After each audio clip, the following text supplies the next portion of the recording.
Okay, staff, are you ready? Not really? You tell me when. Yeah? Okay. I'd like to call to order the July 11th, Recording in progress. 2024 Richland County Planning Commission meeting. Staff, please confirm the following. In accordance with the Freedom of Information Act, a copy of the agenda was sent to the news media, persons requesting notification, and posted on the bulletin board located in the County Administration Building. Is that correct? That's correct. Thank you. Staff, can you please take attendance for today's meeting?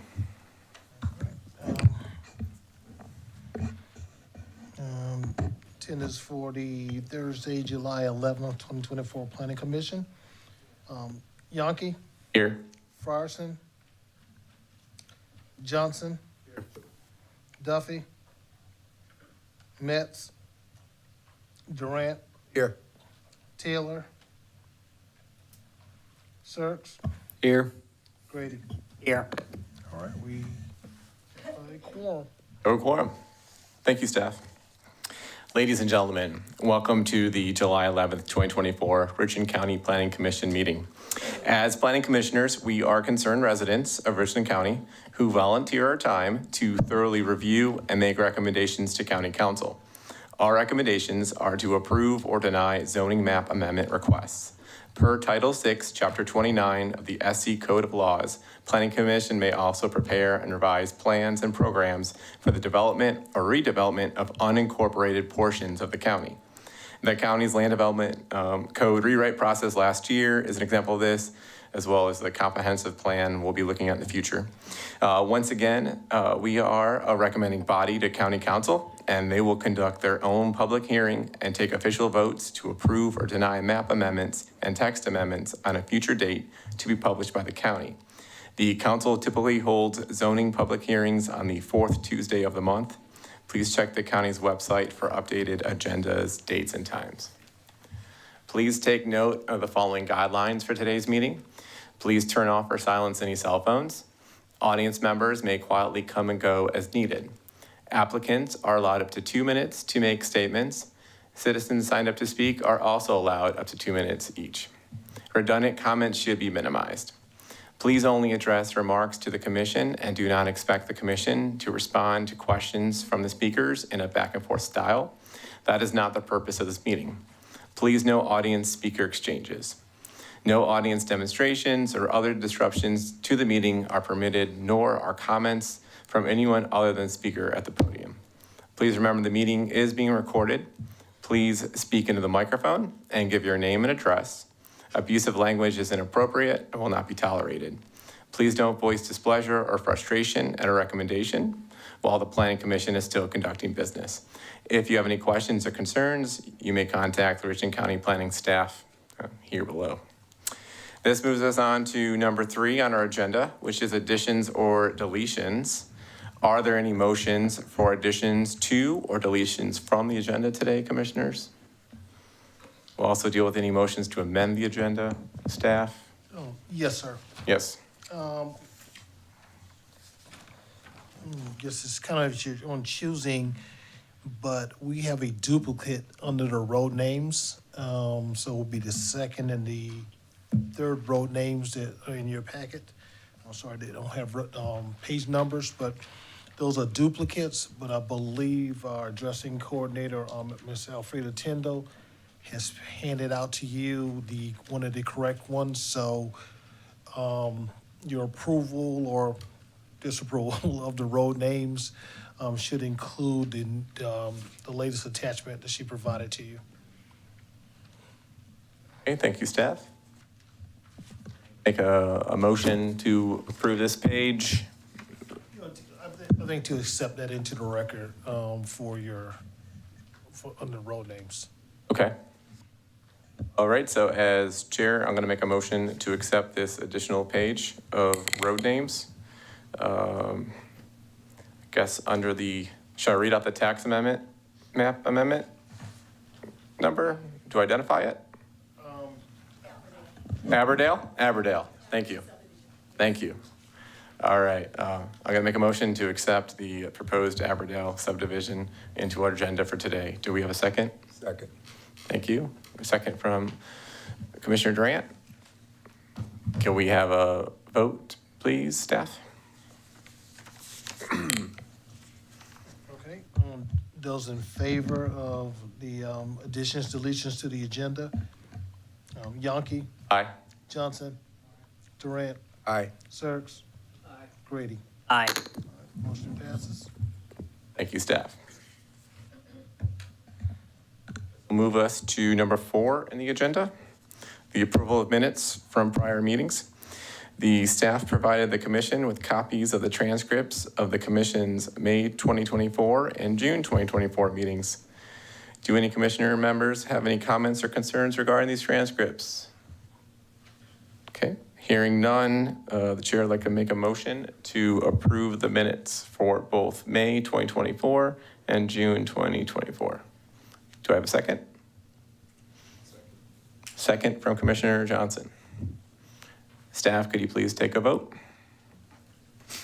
All right, those in favor of the approval of the May 6th and June 3rd, 2024 minutes? Yonke, Aye. Johnson, Durant, Aye. Sirks, Aye. Grady. Aye. Motion passes. Thank you, staff. This will move us on to number 5, the consent agenda. The consent agenda is an action item that allows the commission to approve road names and map amendment requests where the staff recommends approval and either no one from the public has signed up to speak against the amendment or no member of the commission is in need of further discussion on the request. So I'm going to rewind a second. Road names, since we had an addition here, it was just presented to us now. Commissioners, would anyone like any extra discussion for road names today? Okay, hearing none, road names would stay on the consent agenda. Now I'll ask Commissioner Durant, who has the sign-in sheet right here. Are there map amendments that need to be pulled off because people have signed up to speak? Yes. Case number 24013, MA. Case number 24017, MA. And case number 240. And I note that case number 24018 and case 24019 also have people to sign up to speak, but they all seem to be signed up for this thing. And with the staff's recommended approval, that would allow us to just accept it in the consent agenda. Was there anyone out there in the crowd that needed to speak against the 140 Richland Farms Road or Windsor Wood Court? Okay, not seeing any. I will speak through the whole consent agenda. Staff, commissioners, I'll make a motion for items 5A and items 5B, 3, and 4 to remain on the consent agenda, making a recommendation from the Planning Commission of approval for County Council. Do I have a second? Second. I have a second from Commissioner Durant. With that, we can take a vote. All right, those in favor of the motion for approval of the consent agenda? Yonke, Aye. Johnson, Aye. Durant, Aye. Sirks, Aye. Grady. Aye. Thank you. Mr. Chair. Yes, staff? point out, there was one little typo on the, under the map amendment cases. It's pretty minimal, and it will be addressed going forward. But for case number 5B4, which is case 24-019 MA, we have that case as being in District 11 under Councilwoman Shakese Newton, when that case is actually located within District 10, which is Cheryl English. Case number 04-019. that what you said? 24-019, yes, sir. Yes, okay, thank you. Also, and that will be corrected going forward, for council. And also the agenda will be corrected that's online. Thank you, staff. So, yes, in other words, we just set a recommendation of approval for cases 3, 24-018, and case 4, 24-019. And that's going to go to county council as a recommendation of approval. And they'll have their meeting on the fourth Tuesday of the month, which is, do you have a date for that? I will, yes, I wanted to speak on that. All of the cases that you have before you, regardless of what your recommendation is, will be moved to the September, have to get that date, the fourth Tuesday of September. As the council members that represent each one of these cases will have a town hall or community meeting to allow the citizens of each of the respective areas to meet with the applicant and to hear a little more detail about the request itself. And then it will be placed on the September 24th, thank you, Tommy, zoning public hearing. Thank you, Mr. Price. Okay. This is going to move us along on our agenda today to our map amendment cases. We are at 5B1. I'll flip it back over to Mr. Price to explain. First item is stated is case 24-013MA. The applicant is Krut Patel. The location is at 2336 Hardscrabble Road. The parcel consists of 33.33 acres, and the applicant is requesting to rezone from heavy industrial, HI, to residential 3, which is R3.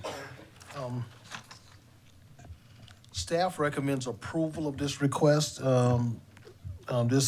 looked at this area as within the 2015 comprehensive plan, and it falls within the objectives of the neighborhood medium density zoning district land use designation of the comprehensive plan. And as such, the requested zoning would be in compliance with the guidelines and recommendations of that designation. And so again, for those reasons, staff recommends approval. Okay. Price, commissioners, are there any questions for staff? Hearing none. Commissioner Durant, could you please read off the first name who would like to speak for this case?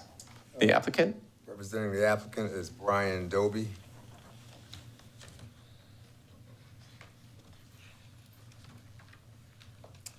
Just remember you have 2 minutes to speak and state your name and address. Brian Dobeck. I live 20 Bay Laurel Street here in Columbia. I'm here to represent the client. He couldn't make it today.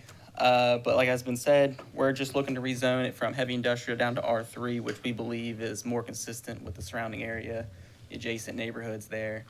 We have received staff approval, recommendation of approval, And also we have, along with Councilwoman Barron, we have had a town hall meeting with them and kind of presented the site and what we're proposing along with it as well. Other than that, yeah, we're just trying to get it down to R3, which we believe is more consistent with the area. That's it. Okay, thank you. Thanks for coming down today. Okay. Commissioner Durant, next name? Next, we have those signed up for against it. First is Eric Zimmerman.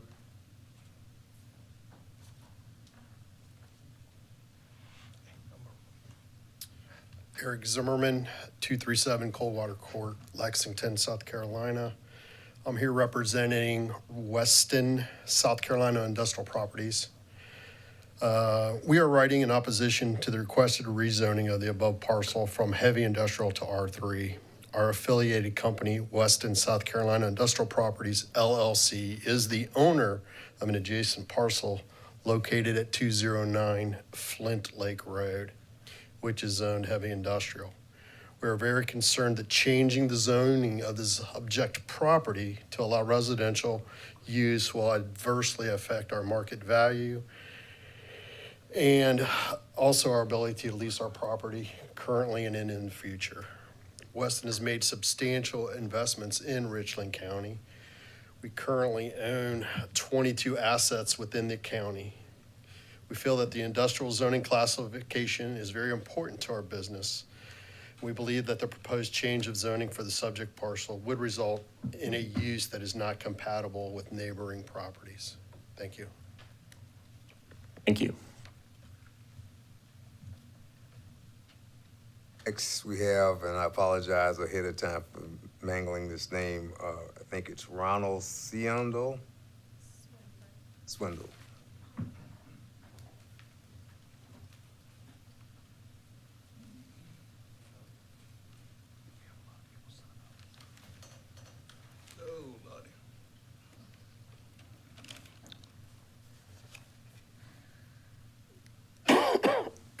My name is Ronald Swindler, Sr.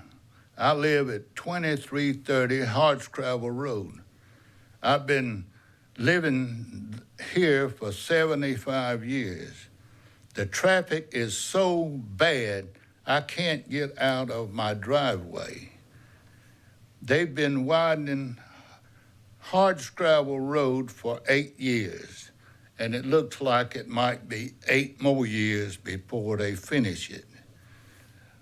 We have housing developments all around us.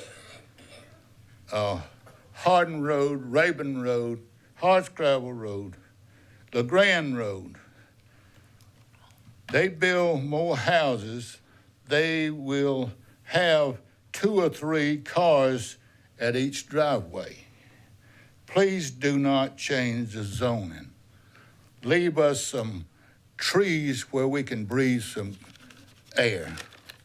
Thank you very much. Thank you, sir. Next, we have Faith Shaheen.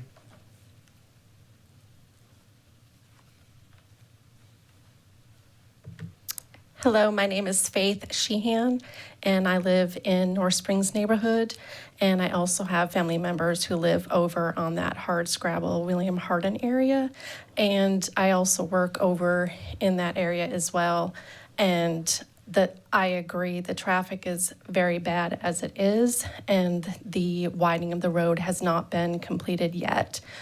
They are already building houses on Rabin and William Hardin area, which is going to more congest the Rabin-Faro intersection along with the Faro Road and 77 intersection that is already overly congested.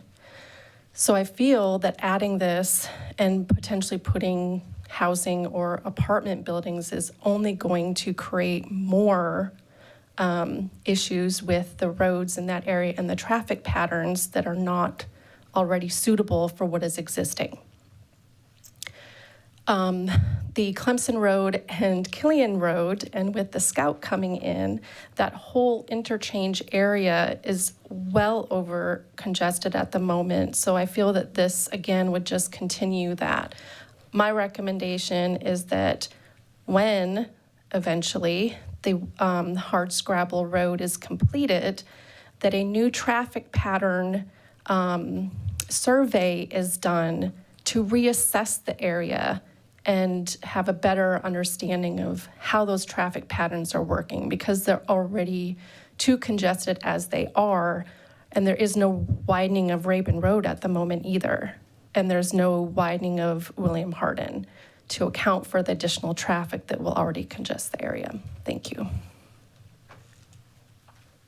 Next, we have Ava Swindler. Good evening. My name is Ava Swindler, and my grandparents live on Hardscrabble Road, and I was raised in Northeast Richland County. I'm 20 years old, and my entire life, Hardscrabble has been a mess with terrible traffic and road conditions, and I'm always nervous for my grandparents and when I visit my grandparents, because I think the driving conditions are pretty dangerous. And, there are always wrecks, and first responders have a hard time getting to people who are in need. You can barely get out of their driveway, and we're hoping that things would be better if construction's ever complete, but we aren't confident because of the large number of homes currently under construction, and we fear things may be bad or worse in the future. Everyone I have discussed this issue with feels the quality of life in this area has decreased because of the lack of infrastructure to support the area's growth, and I feel that adding more houses in this location makes a bad problem even worse. and has a very negative impact on the area and the people living there. What we really need is more businesses and industrial jobs in this area, and we are very hopeful that you keep the current zoning so this area can be developed to bring permanent jobs to Richland County and improve the quality of life for residents like my grandparents who've lived on Hardscrabble Road for over 60 years. Thank you for your consideration. Thank you. Next, we have Vanessa Swindler.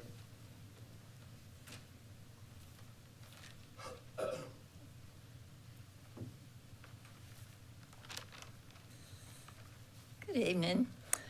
You know, that property borders, it's like a square.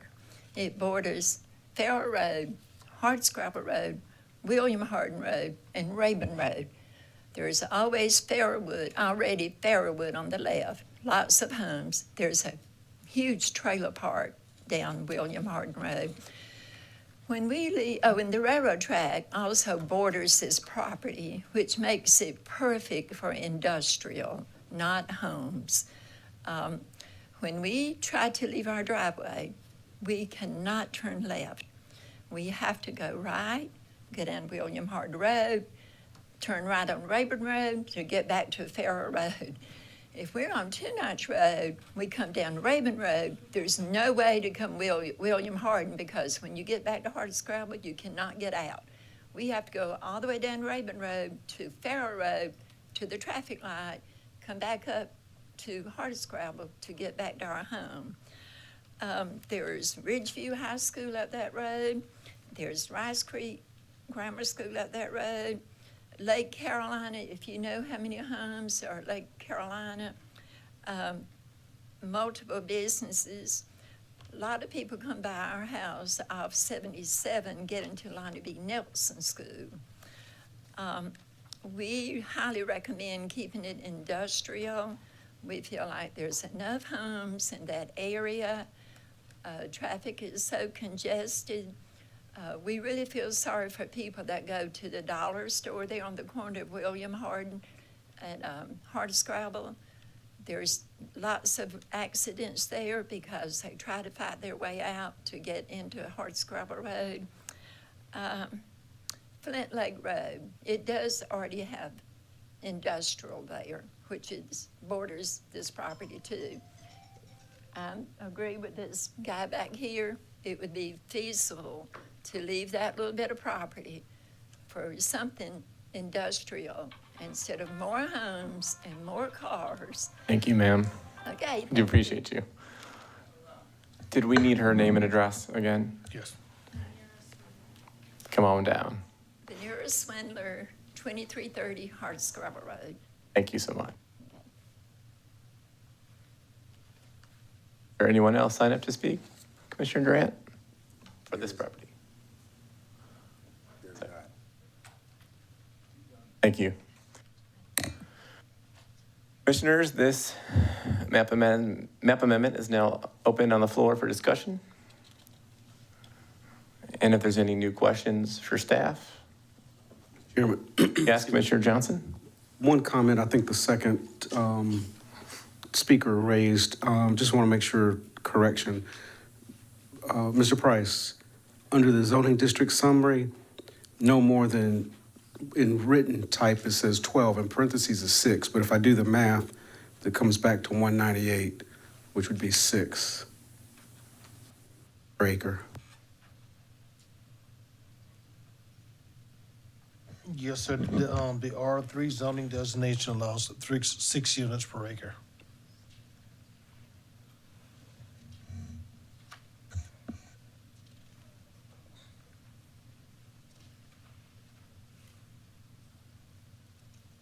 Thank you, Commissioner Johnson. Still open for discussion. Any other comments?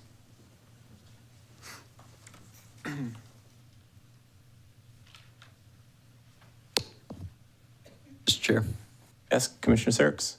question for staff. Could we see the, as the map is currently laid out, a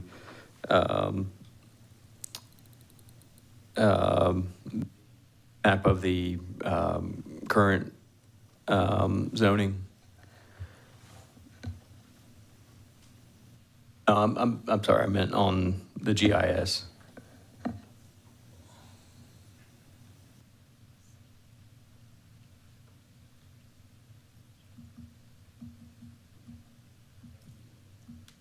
Thank you, Commissioner Sirks. I like to look at it this way too. Zoomed out view.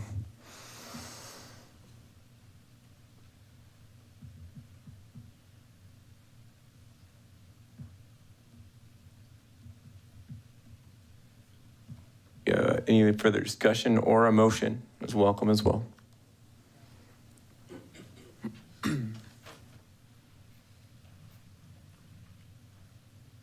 On the property immediately contiguous on the same side of the street is zoned the same, but you do have residential zoning across the street. So, I mean, there is a valid argument.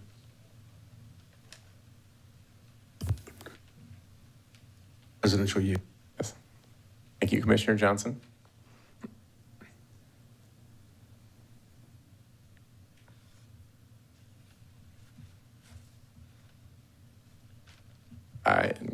I see this as well, being very familiar with the area, that there's lots of different mixed uses, residential, industrial, and commercial, and a lot of congestion.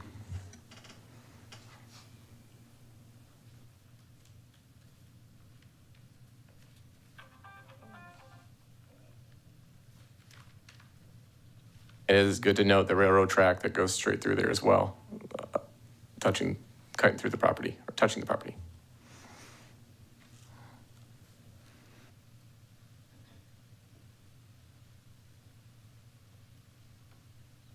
Mr. Grady's giving me the face of maybe a motion? Mr. Chair, Yes, Commissioner Grady. so I think I will get on my soapbox for a brief moment and then offer a motion. As I understand the feedback from the members of the public who have spoken, I would say that we on many occasions have been forced to choose between severely needed housing development and additional strain on infrastructure. And many times we have grappled with that, and sometimes we've ended up on one side or the other.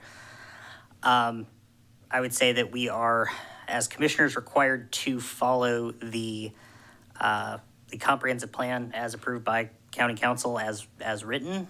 So given that, with mixed feelings, I move that we recommend case number 24-013MA to County Council with a motion for approval, and I hope that we do not keep doing this. Okay, we have a motion for approval. Do we have a second? Second. I have a second from Commissioner Sirks. So we'll now take this up for a vote. All right, the motion is for the approval of case 24-013MA. Those in favor, Grady, Aye. Sirks, Aye. Durant, Aye. Johnson, Aye. Yonke. Aye. All right, the motion passes. Thank you, staff. Again, this is a recommendation of approval from the Planning Commission going to the County Council. They will have their meeting on September 24th. And also, again, the council representative will have a town hall meeting to discuss this case and others within this district. A date and time and location have not been identified yet, but notices will be given out prior to the meeting. Thank you, staff. We will move on along to our second case, case number 24-017MA. Mr. Price, please explain. And next item is case 24-17MA. The applicant is Eric Norton. The location is on Bluff Road. The applicant is requesting to rezone a 10-acre tract from R4, which is residential 4, to residential 5, which is identified as R5. Staff recommends approval of this request. Looking at the location of the subject parcel, it falls within the Economic Development Center Corridor zoning designation, and that particular designation supports multi-family housing and stated it is recommended near activity centers and within priority investment areas with access to roadways with adequate capacity and multi-module transportation options. This proposed request does meet those objectives and guidelines of the comprehensive plan. And thus staff recommends approval of this request. Thank you, staff. Commissioner Durant, we have people signed up to speak. Yes, we do. First is Hazel Reese.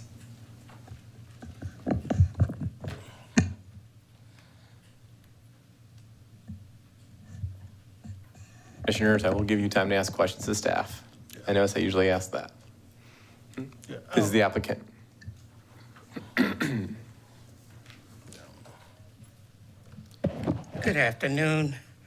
I'm Reverend Hazel Reese, and I reside at 4121 Hialeah Drive in the Bluff Estates neighborhood. Standing to say that we are against rezoning to an R5, mainly because we are concerned already with the amount of traffic that's in that area. We are concerned with the speeding in the area. We're concerned with the high-speed chases and all that stuff that goes on in that area. And we just don't think that that would be to our advantage to bring in more multifamilies rather than, we have no problems with single family because that's what we have there. But multifamily, we foresee it bringing in more traffic, more crimes, more everything in that area. And I think that's, first of all, we haven't had a town hall meeting to even discuss plans of what they plan to bring in there for us to say yay or nay to rezoning. And we are concerned with the number of children and what have you in that area and seniors that we look to, we want them taken care of, in other words. And we don't see any benefit of rezoning it to an R5 at this point. So we're asking that you all consider, we see approval, but we're asking that you revisit this and go back to let it remain in R4, single-family homes. Thank you. Thank you, ma'am. Commissioner Durant, do we have the applicant? I think she signed her name under the applicant. Is there an applicant here to talk on behalf of the property? You do? Okay, come on down then. We usually have the applicant come down first, but we hear you. Thank you. Yeah, so Your name again, and again, name and address again. My name is Brian Dobeck. I live at 20 Bay Laurel Place here in Columbia as well. Again, applicant couldn't be here today. Just here to represent them. We're looking to rezone from R4 to R5. We're proposing a multifamily apartments in that area, understanding that the max density is 120 units for this site, and which we would also abide by any other county ordinances and regulations as well. We'd have one egress and ingress in between Palmland and Flamingo Drive, right there on Bluff Road. And yeah, that's, like I said, we have staff recommendation for approval as well. And we're just wanting to go from, was that R4 to R5? Thank you, sir. Yep. Back to you, Commissioner Durant. Thank you. Next signed up against is Alfonso Boulder. Come on down, and both podiums are open.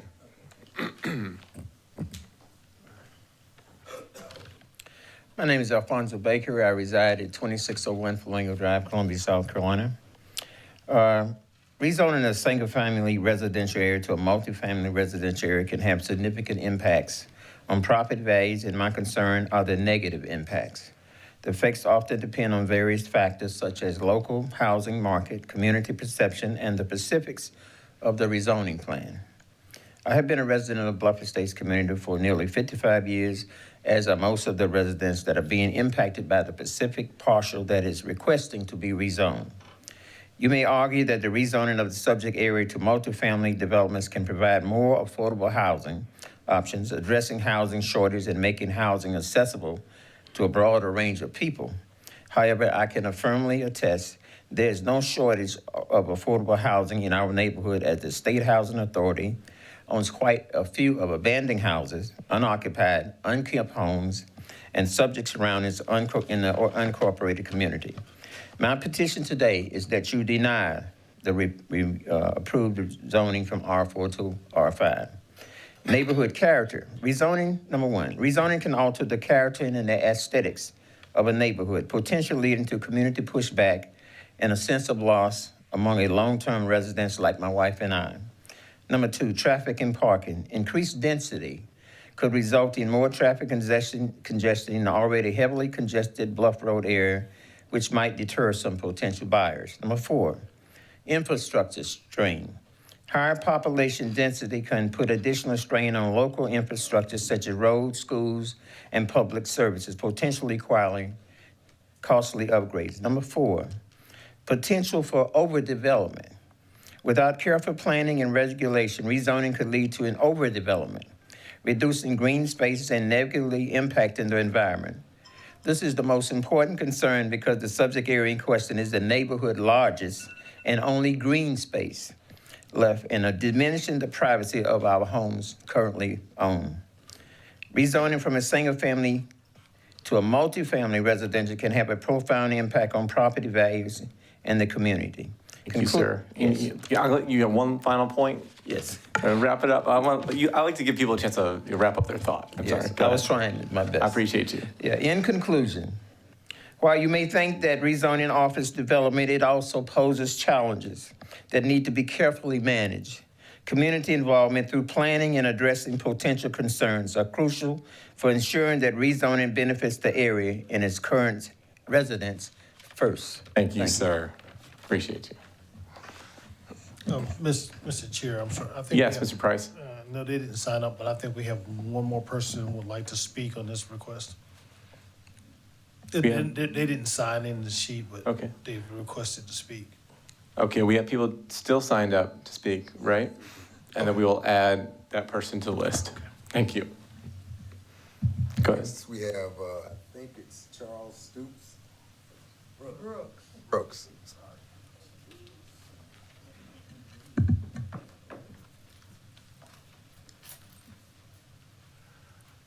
Good evening. My name is Brooks Charles. I'm like Mr. Beck. I've been down the Bluff Road area since God knows how long, 55 years perhaps. But my thing is, man, the traffic and stuff is so terribly bad down there. It's almost impossible to do anything now. And if we had these more houses and stuff and apartments, I mean, it's just tearing us on down. I just don't want it to be rezoned as possible. It sure would be appreciated if we just keep it almost like it is now, but maybe develop some business across the street, put more people to work, instead of bringing all these apartments in. Because I don't know where those people are going. I don't know where they're coming from. It's just so many people. Thank you. And what's your address, sir? 2629 Flamingo Drive. Thank you. Next, we have Frankie Goodwin.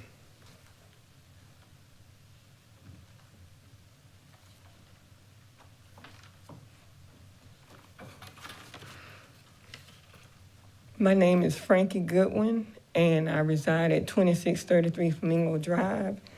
And I would like to have this issue just to stay at R4 because I've lived on the street all of my life. I love my neighbors. We have a very good neighborhood. And right now there is a lot more traffic than it used to be. I just witnessed an accident right on Bluff Road this morning. And I just feel that if this goes from a R4 to a R5, then it's just not gonna be good. Thank you. Yeah. We have Jeffrey Thompson. Good evening. Hi, my name is Jeff Thompson, and I'm currently at 2621 Flamingo Drive.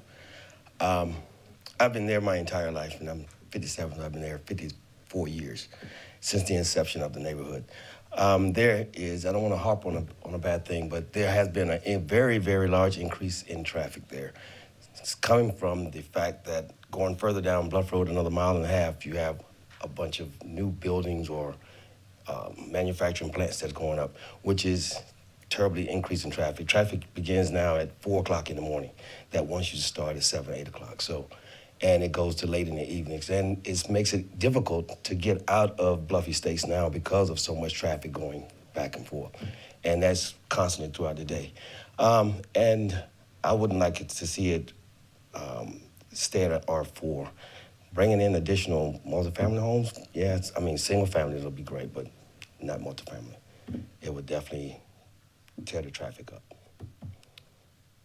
Or I would also like to know, what are the plans for the current residents that are there?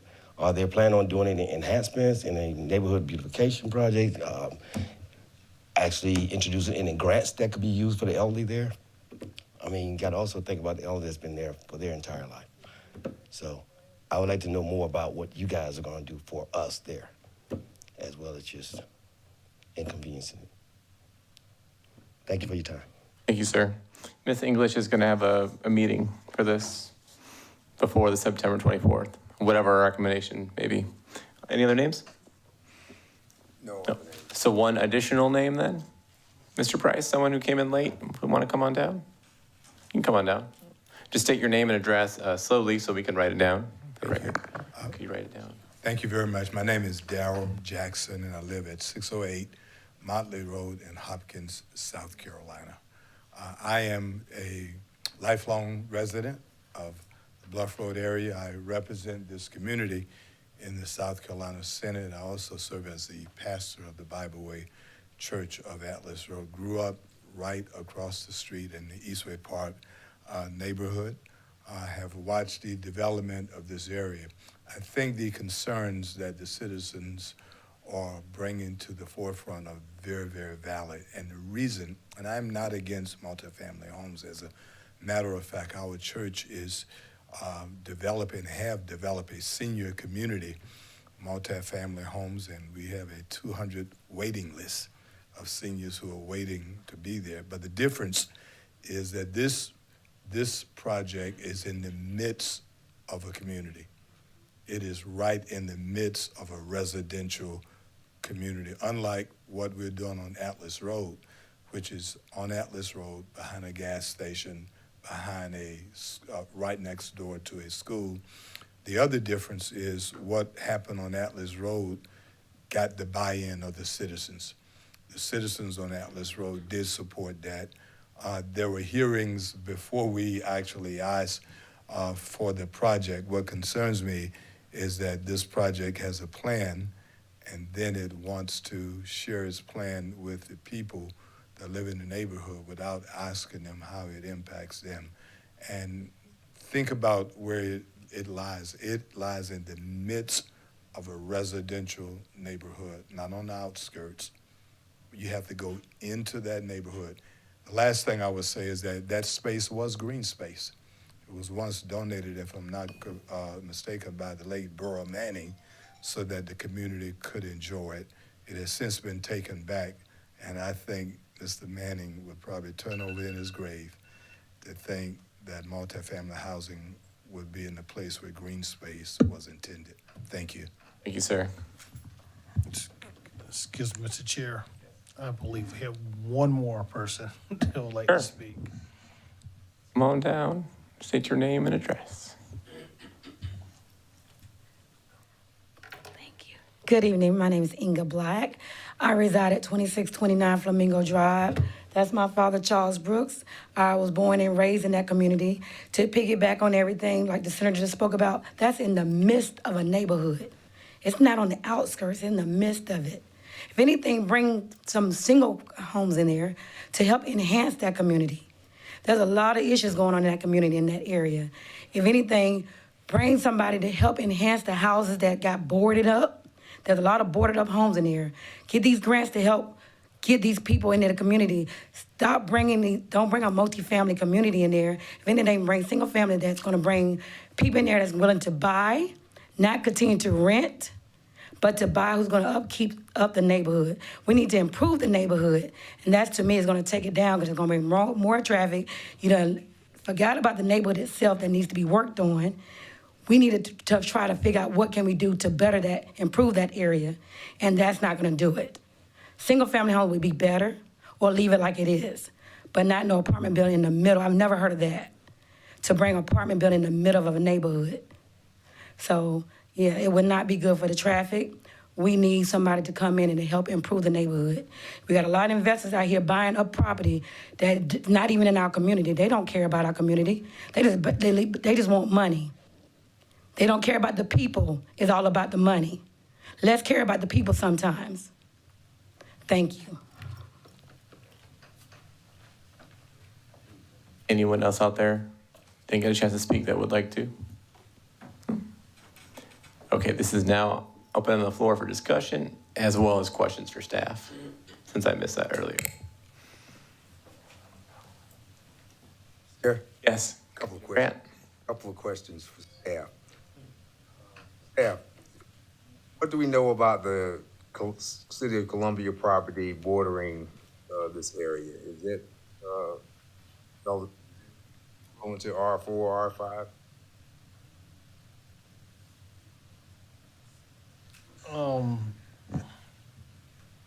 We're kind of looking in the general area. There's no property that's abutting the property that's in the city of Columbia. But I believe that RM zoning designation for the city, if it's, should be kind of comparable to some of our previous zoning designations, would be a multifamily zoning designation also. Second question, the R5 zoning rating, that's essentially multifamily apartment buildings, correct? Well, so the one of the distinctions that's been made with the adoption of the new land development code was that we've actually created truly single-family zoning designations and truly multifamily zoning designations. Under our previous code, you could do multifamily, but you could also do single-family within that same zoning designation. With the adoption of the current land development code we have, the R4 is the highest density single-family zoning designation that we have. It only allows for single-family, no multifamily, duplexes, triplexes, townhomes. However, the R5 and also the R6 zoning designation is where you're able to have more than single-family detached uses. So as I think Mr. DeLacious pulled this up, and it's also in your packet, you can see that 4-family units, multi-family units, which we typically consider to be apartments, 3-family units, triplexes, townhomes, and duplexes are allowed in the R5 and R6 district, but they are not allowed in the R4. I want to piggy off that question because I'm looking at R4 on page 18, and with a special requirement, you can do a townhouse dwelling. Okay. 2-family. What's the difference there? Sorry about that. Go back to that one time. Okay, so I'm gonna go back to, all right, so I'm sorry, I'm looking at the R3. So the R4, I think because that is such a high density, it does allow for, again, like you stated, the 2-family townhomes and 3-family. So that's incorrect. Okay, so, yeah, so I was correct. This particular chart needs to be updated, so it does not allow for any of those uses. Yeah. I think this is when the last, the changes the planning commission recommended to council. So, yes. Do you mind pulling up the code? Yes. Thank you. Or do you have that section? Go to the website, bring it down real fast. Appreciate it. Because I remember as we went through the restart process, that there was that distinction of density, where 1, 2, and 3 had a lot of the single-family homes, but 4 and 5 already did have townhomes and multifamily. I may be wrong. I just want to look at the code itself. And I'll give the mic back to Commissioner Durant. I'm sorry.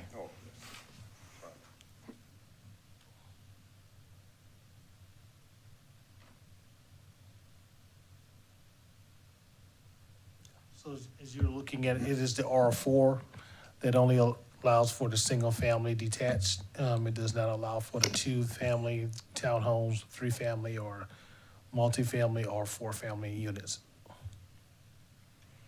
Tell me, I think you could, I don't know if you could drag from the top, but this one.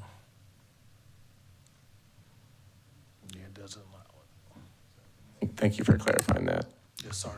Back to Commissioner Durant. One last question, Mr. Chair, for staff. If I'm looking at this map correctly, the surrounding areas from the property at issue is zone R4, which is residential high density.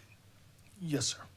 And if we approve this map amendment request, it clearly has the potential to increase the density of that entire area. Is that correct? Well, I mean, it's a 10-acre tract, and the difference between the densities between the R4 and R5, the R4 is 9 units per acre, and the R5 is 12 units per acre. So, yeah, would there be a density change if you took into the totality of the area? Yes, but it would probably be minimal when you consider that this is just a 10-acre tract. Commissioner Durant, I have a question for staff then. If whoever's good at math, what's the dwelling unit difference then, since it's such a large tract of land? 30. 30? 30 difference between 30. the R4 and R5. Okay, thank you. I love the fact it was a 10-acre tract. Easy to do the math. Perfect, thank you. I would like to comment. I think I might get Mr. Price upset, but that broad paintbrush, just remind us, page 17, where this whole area is considered an economic development corridor. And then you also see that the city of Columbia comes in and kind of divides these areas as well. It's just a broad paintbrush of that pink. Like, I understand closer to Shop Road and Pine View, there's some economic development there for businesses, but this does appear to be an established neighborhood to me. I've been in the area for 16 years, and without hearing from people out in the crowd, just that the area has been very built, Yes, sir. established. Yes, So sir. how is that an economic corridor? I think that, so there are two parts to this. One is just looking at that particular stretch of Bluff Road. Again, you were stating that this often is broadly painted when you're applying the designations of the comprehensive plan. So looking at that, they've took into account that this section of Bluff Road, and I believe that may actually go over, is that here, Tommy, can you zoom in a little bit?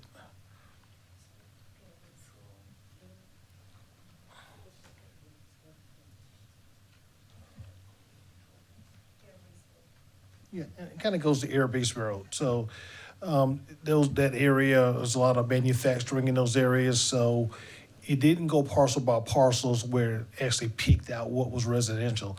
It just really peaked out this particular section, again, going from Bluff Road all the way to Airbush Road as an economic development center corridor. And it also, you would take note that this also falls within a priority investment area. So it just happened to fall within there. Again, not going parcel by parcel, but just looking at the area in general. And I think often this is a time when the planning commission and ultimately council can kind of zero in on these particular areas and see if the comprehensive plan is actually correct in its recommended guidelines for future development.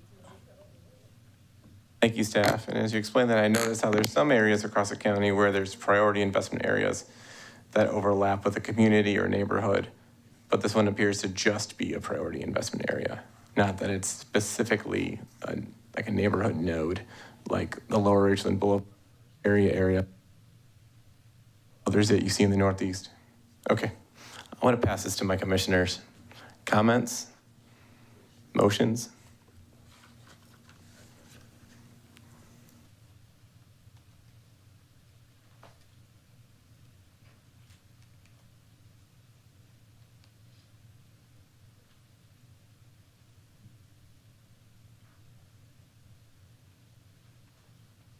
Chair, Yes, Commissioner Durant? I move that we forward case 24017 MA to County Council for recommendation of disapproval on the basis that it has the potential of increased traffic problems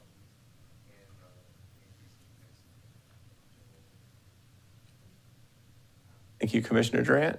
Do we have a second? I will go ahead and second. And I would add to that that it would change the character of this neighborhood. So with that, we would take a vote. Chairman, Yes? from a rationale standpoint, if the motion is for disapproval, is different zoning adjacent across the street, but it's completely surrounded by the existing same zone. Other zoning present, but it is completely on three sides, R4 zone. Yes, Commissioner Johnson. And as I see it, it's already R4. They want to change this to R5. Correct, that's what I'm saying. It's three sides of would remain. If we did change it, it would leave it completely surrounded by R4, which I'm saying is another justification for your motion. Yes, thank you. We're seeing the same thing. I Yes, appreciate that. yeah. Okay. Okay, so we have a motion and a second on the floor. So staff, you need to take a vote, please.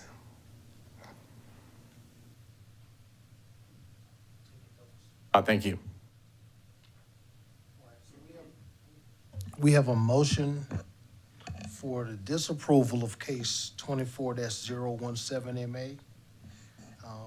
Those in favor of that motion? Durant, Aye. Johnson,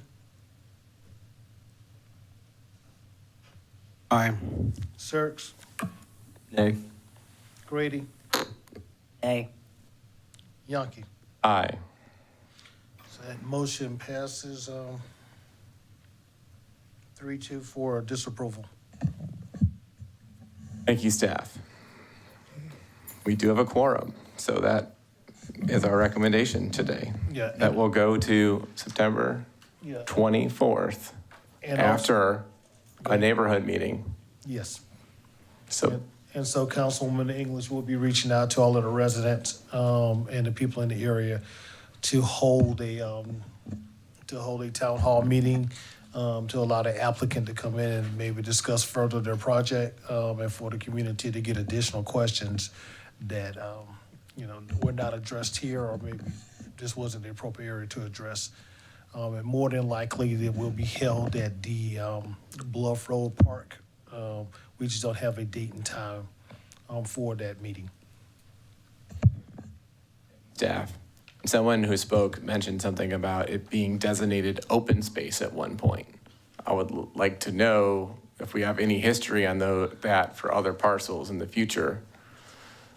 'Cause I know sometimes cluster development identifies open space, and then sometimes that could go away. Very nervous. All right, we'll move on to the next final case for today, right? Yes, sir.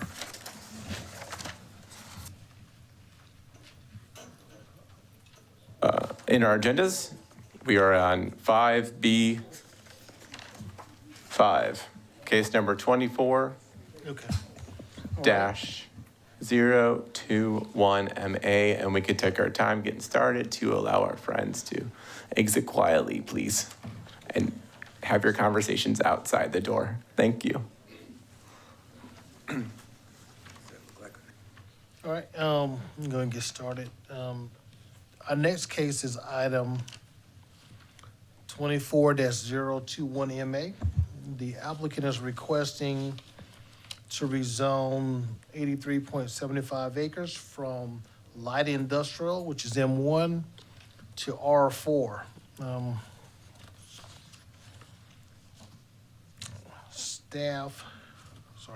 Staff recommends approval of this request.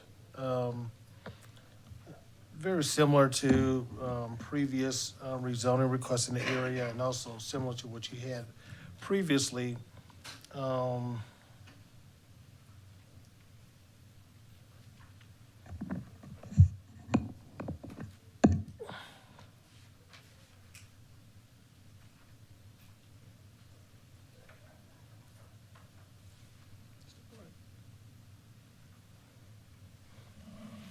Just a moment, please.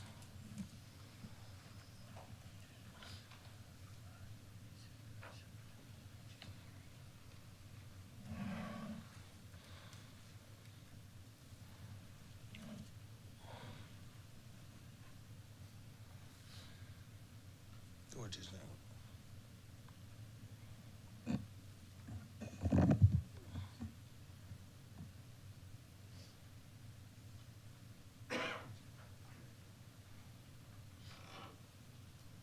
So Mr. Chair, I want to apologize. So I was looking back at the conclusion. We need to address that, but staff's recommendation again is for approval. The language is incorrect, as in that this property does fall within the Economic Development Center corridor, according to the 2015 comprehensive plan, and the requested zoning designation of R4 would be supported by the comprehensive plan, which states that medium and high density residential uses are some of the appropriate land use designs. If you look at the comprehensive plans and policy on page 42 of your project.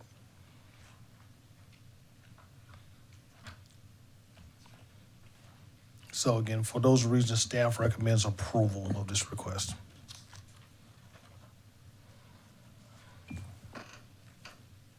Commissioners, we understand that adjustment? I see head nods.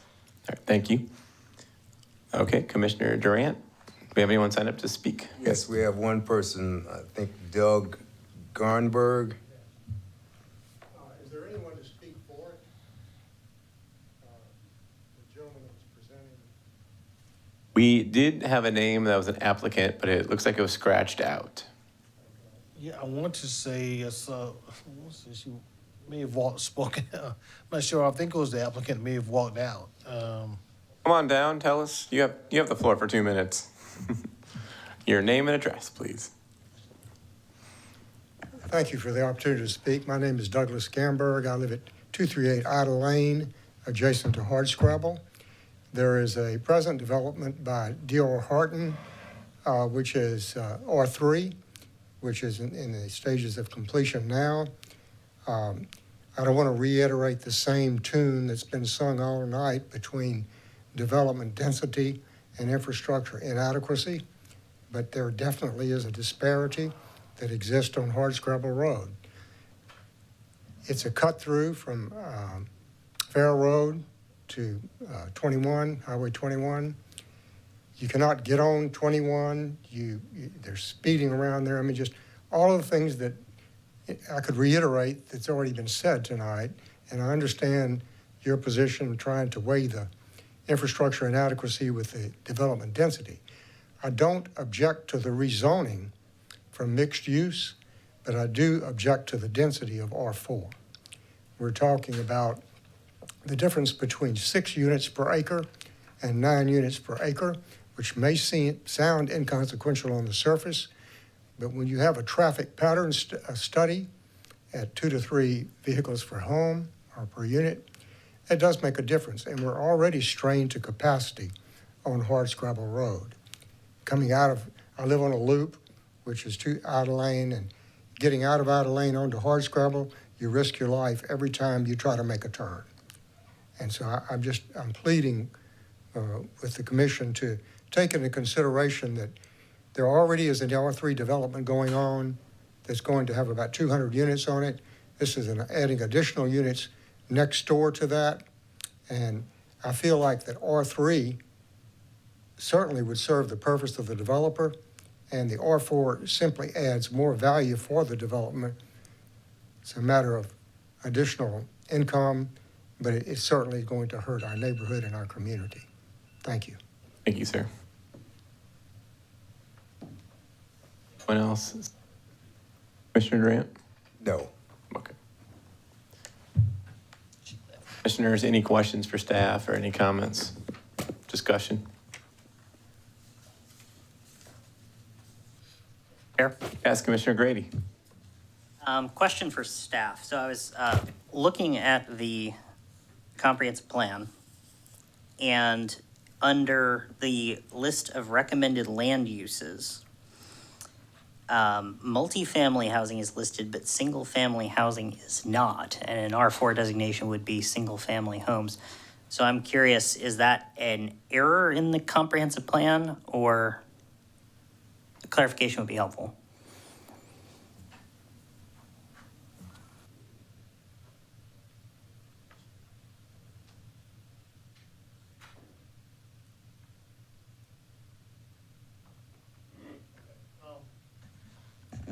Thank you, Commissioner Grady. So looking at the full comprehensive plan, under the Economic Development Center corridor, so it's broken down to different sections.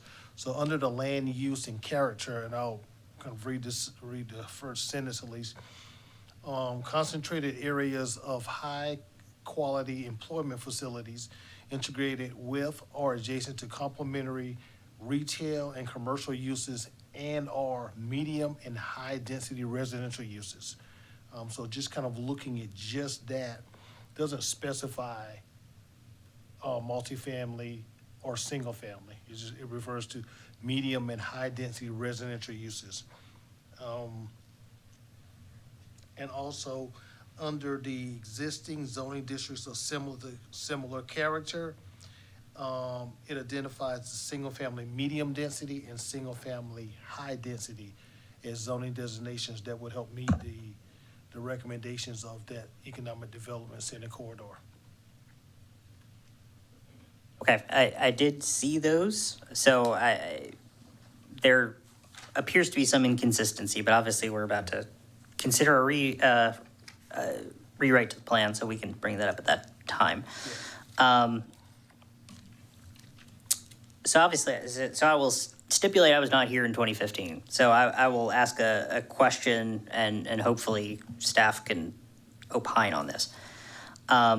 When I see something labeled an economic development corridor, it's very hard for me to reconcile an 87-acre subdivision or 83 and a 3/4 acre subdivision with an area in which there is designed to be a concentration of employment opportunities and related amenities. So I guess the question that I have is how do we square that circle of seemingly a difference between the plain language intent and the way that it is stated and would be implemented if we adopt this amendment? Yes, sir, and I understand, where you're going with your questions here, because we've had this same discussion as a staff. So, right, this does, again, broadly painted along Interstate 77. This was identified as an economic development corridor. One of the things that we did look at, and we've had a couple of other rezonings right in this general area, actually one east of this subject property across I-77 recently came before you, essentially the same request. One of the things that we looked at is those properties, even though they fall within the economic development corridor, they don't have access onto 77. So all of the access would have to come out onto Hardscrabble Road, which would then have to navigate either back toward Wilson Boulevard or back towards Farrell Road to then go back up to the interstate. And so we did take those things in, looking at it. Again, we follow the recommendations of the comprehensive plan, but from a staff standpoint during our discussions, those are some of the things that we looked at, that the likelihood of economic development taking place, especially when you're talking about more of your light industrial, heavy industrial uses, that's not appropriate because of their ability to freely access and gain access onto the interstate. Helpful, thank you. Yes. Thank you, Commissioner Grady. Commissioners, any other comments or motions? This discussion right here, it's just what was going on in my head about the broadly painted and knowing that this area doesn't actually have access to 77. Could we go back to the county map?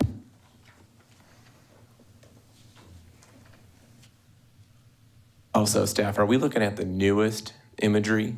I know there's 2024 now available. Thank you. You could see that development under construction. And so, again, we can kind of just talking about just the general development in this area. So the development that's west of this site, that's being developed currently. Time to zoom back in a little bit to go west. Just highlight the west part here. Yeah, so that portion is actually designated as R1.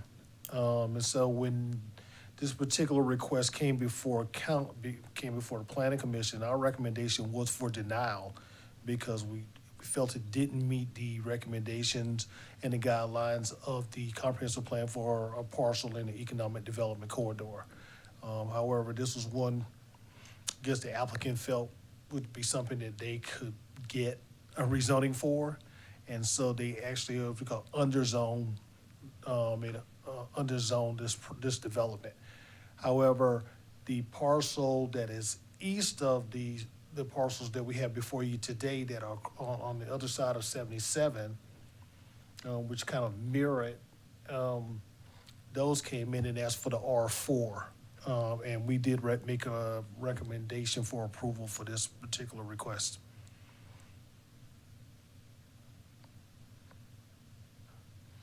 And actually, if you zoom out a little more, Tommy, and go up toward the car dealerships, so click that. Those parcels actually came before you for rezoning to general commercial, and I believe there was another, for general commercial, and I think there was another zoning designation.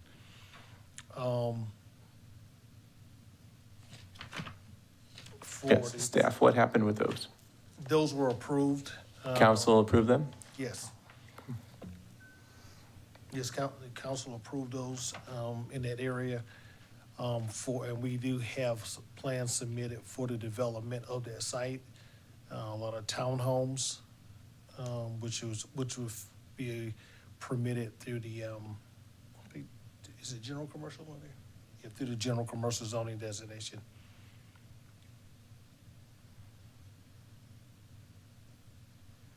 So it's kind of a bit of an overview, and that's something we're trying to prepare a little more of. So you can kind of see some of the, especially in some of these areas where there's been a number of rezonings, and it's time if you zone out a little bit more. I'll zoom out, excuse me. Recently, if you go to, can you kind of sneak in at Raven Road?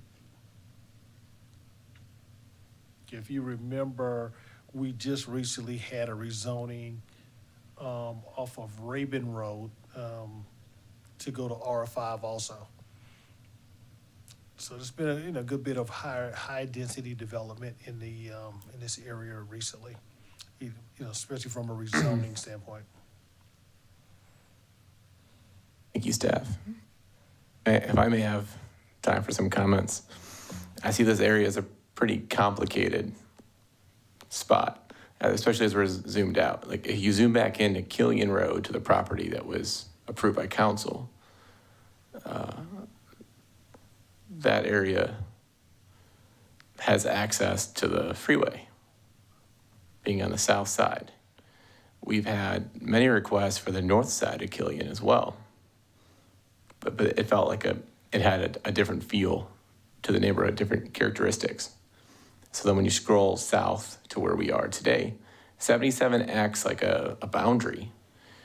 If you're east of it, I can see how one was approved for R4, going down Hardscrabble and down to the freeway.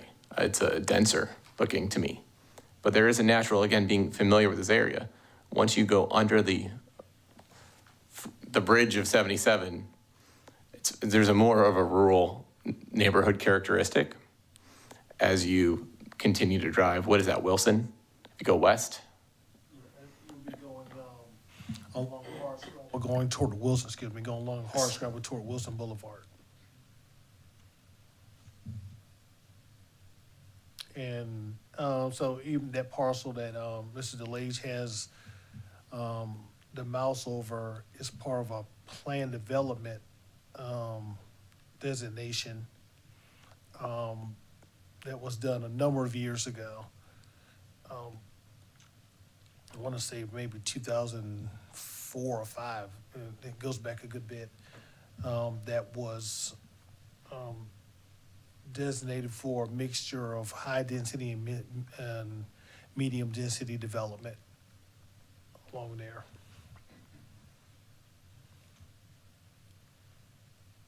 To me, that would look like a different animal as well, because it would come out to Wilson Boulevard.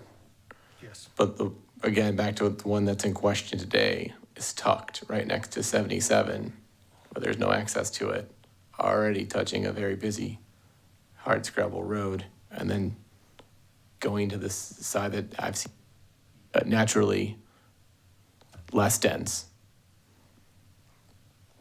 It's just what I'm seeing with the map. Again, I'll say that I'm the map guy. I enjoy that aspect of this. So I will hand this back over to my commissioners for more comments, questions. I did learn something new today before I guess it passed, that the reminder that the R4 is single family, even though it may be denser. That has me looking at the other end of why this could be approved. Commissioners, anyone ready for a motion or comments?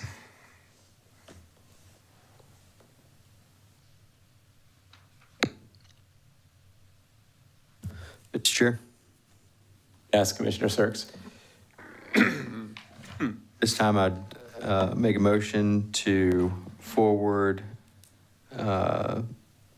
map amendment 24-021MA to County Council with a recommendation for approval.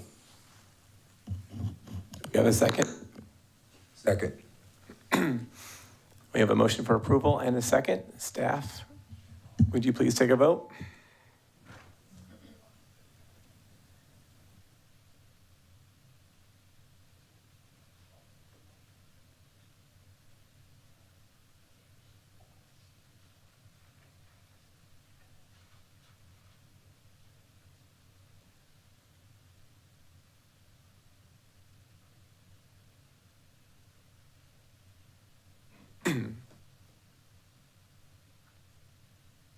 With the motion, we have to take a vote, but is there more information the staff can provide? No, sir. Again, just kind of bring you into our little discussion. We were just looking at how this particular request kind of connects to the parcels north.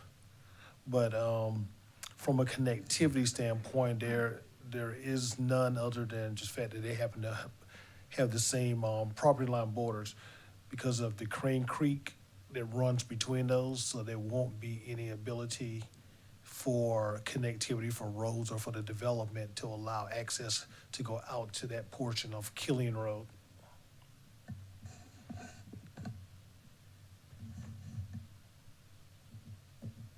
So that is an interesting piece of this, that you're saying that the northern part of this parcel, pretty much all of it, would not be connected to Hardscrabble, but up towards Killian. So north of the Crane Creek, those parcels, that development, their access will be along Killian, and everything south of Crane Creek will come on to Hardscrabble.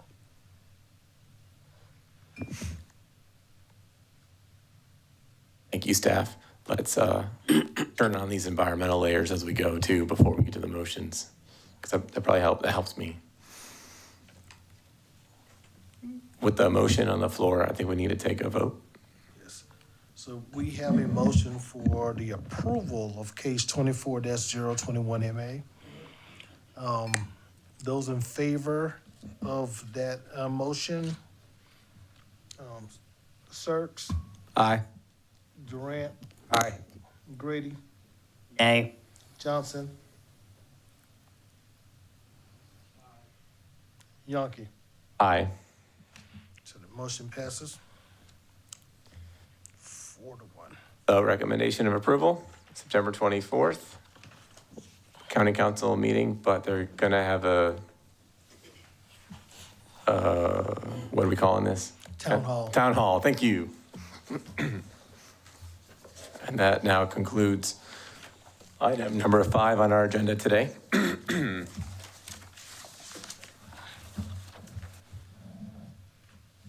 Puts us at number 6, other items for discussion. Commissioners, are there any other items for discussion today? Hearing none. I'll move on to the chairman's report. Thank you again. Great conversation today. Thanks for coming out in July. It seems to be historically a tough time to get a quorum, but we're here. Thank you. Thank you for all the time traveling you do to look into cases. Appreciate that.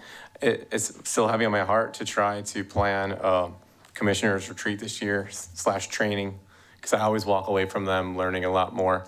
If this is something we can't pull together in the summer, maybe in the fall, just staff, I'm here to help with whatever we can do for that. And I also have not forgotten about the Olympia Mills tour, because earlier this year we were doing a lot of discussions on the neighborhood and their plan, and I think getting eyes there together could be helpful. Yes, and I know there was a lot going on, and also we understand with the holidays coming up, but we will be reaching out to you sometime next week to try to schedule something, to actually get that tour scheduled.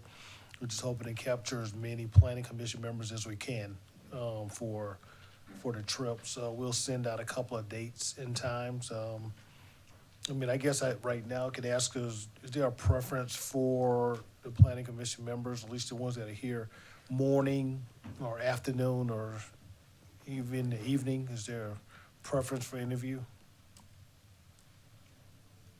Or evening? No evening?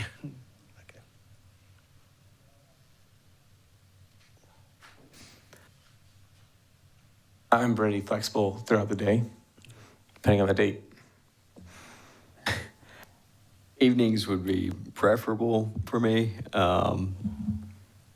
If not during evenings, then a Friday would be my preference. But I understand that I might be alone in that. Are you looking at potentially mornings or afternoons? If it's on a Friday, it really doesn't matter all that much. I guess Thursdays or afternoons on Fridays would be preferable, generally speaking. Just throwing that out there. But we'll definitely send those dates out to you, and whatever most consensus we can get, and we'll probably try to schedule around that time. Thank you. There's still a spreadsheet out there for scheduling. If you guys have the link from one of my old emails, and staff, you should have access to that to look at it. That's it for the chairman's report. So number 8, planning director's report. Mr. Price? There's nothing at this time other than what you have in the package, the report of council. It's on page 53.